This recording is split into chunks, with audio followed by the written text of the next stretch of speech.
What it do, everybody, and welcome back to All Sports Media TV. I am your host, KJ the Great, and we just gonna get right to it, man. Let's talk about it. This travesty circus of a fight has been confirmed by Netflix. Like, why? We don't want to see it. Jake Paul versus Gervonta Tank Davis, who's a 3-division world champion on the books. Jake Paul has never fought for a world title. He's a novice in the sport. His last outing, he beat former world champion Julio Cesar Chavez Jr., who never really seemed to ever take the sport of boxing serious, although he was a world champion and had some good moments, a lot of good moments in his career, you could say. Right after that fight, he got deported. What a dickhead. But that was Jake Paul's most notable win. His most notable loss, his only loss, came to Tommy Fury, who's a younger, active boxer, more active, I should say, boxer, amongst anything. Now, Gervonta Tank Davis has been inactive and I don't even know what the word for it, man. We've been wanting to see something from this guy. He's been nowhere since his draw that he had with Lamont Roach Jr., the Reaper, Lamont Roach Jr., in which everybody in the world knows he lost that fight. Count the knockdown, he lost that fight. He told everybody when the fight comes, he was going to get busy, and that's exactly what he did. He did what he was supposed to do in that fight, nullified the power. He even rocked Gervonta Davis a couple times in that fight, and Gervonta Tank Davis took a knee. According to him, he had some hair grease in his eye, and he ran over to the corner, and the referee never called the knockdown. He should. Who was it, Steve Wilkes? He should have called the knockdown, which would have gave Lamont Roach Jr. The victory, and Gervonta Tank Davis his first loss. Honestly, if that would have happened, we'd probably be seeing the rematch happen, or we probably would have already seen the rematch happen. Who knows? But nonetheless, that fight ain't happening. Lamont Roach even said it. He don't want to fight him. But my problem with this is mainly with Gervonta Tank Davis, because this is what Jake Paul does. More so upscale celebrity fights. I've seen him live. This is just what he does. That's how he makes his money. No knock on him. Make your money. But when it comes down to fighters like Gervonta Tank Davis, we want to see you in there with the top guys. It was you, Gervonta Tank Davis, who said after the Frank Martin fight, it's ass whooping time. Excuse my French, people, but it's ass whooping time. That's what he said. He wanted to make the best fights with the other three champions in the division. At the time, the IBF champion, Vasily Lomachenko, who stopped George Kambosos in the 11th round of his fight, he picked up that strap.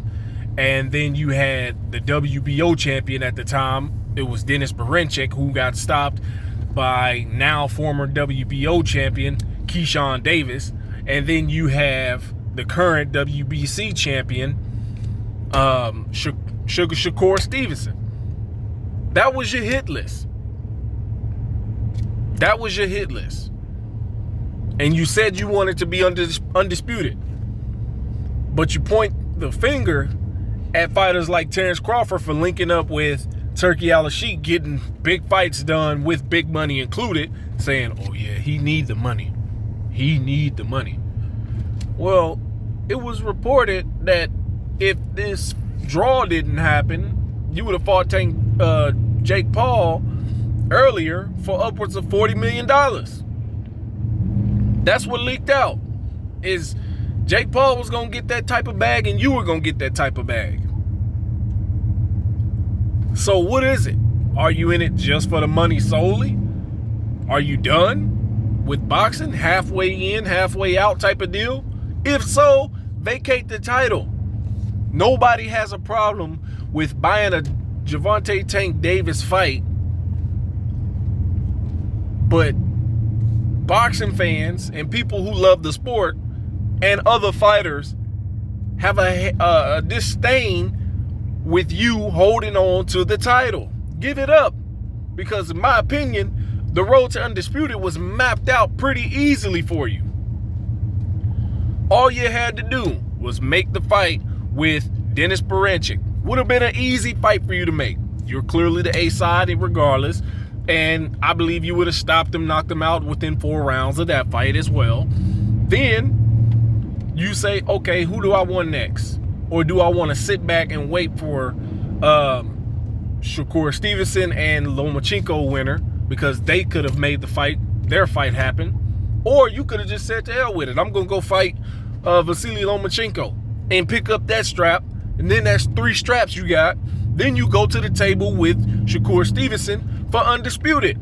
And everybody and their mama would have watched it. That would have been probably the most watched fight you probably would have had next to Ryan Garcia. They definitely would have went up and probably more than likely would have topped Errol Spence and Terrence Crawford. It definitely would have topped that. That would have been a route that I would have been okay with. But this route, I'm not cool with. Nobody wants to see this shit. Excuse my French. Nobody wants to see this. You're 5'5", 135 pounds. You probably walk around at about 150 pounds. Jake Paul is about, what, 6'1", 6'3", walks around at about 220. What was he in that fight with Mike Tyson? What, 230? Nobody wants to see this shit. Excuse my French. But we don't want to see this. Now, granted, you definitely have a skill set advantage over Jake Paul by 10, 20, 30 miles. We get that. But we still don't want to see this. I want to see Jake Paul fight an active boxer. If he's going to continue to push to get ranked, he needs to fight somebody. If they are going to rank him in the top 15, he needs to fight somebody ranked within the top 20 or the top, from anywhere from 20 to 11. He needs to fight somebody within that range. He already turned down a fight with somebody, I forgot the guy's name. He was ranked he was dropped from the ranking so that Jake Paul could be ranked at number 15. He was 20-0 boxer. He already turned down a fight with that fighter. I can't remember his name right now, but we know Jake Paul don't want to fight those type of guys. We know, and we know why. We know why he believes he can beat you, because you're the smaller man. You're 135 pounds on fight night, probably 142 when you sweat. We don't want to see that. Come on, man. Y'all let me know what y'all think of this BS, man. November 14th is when this fight is supposed to be taking place. Let me know in the comments. Peace.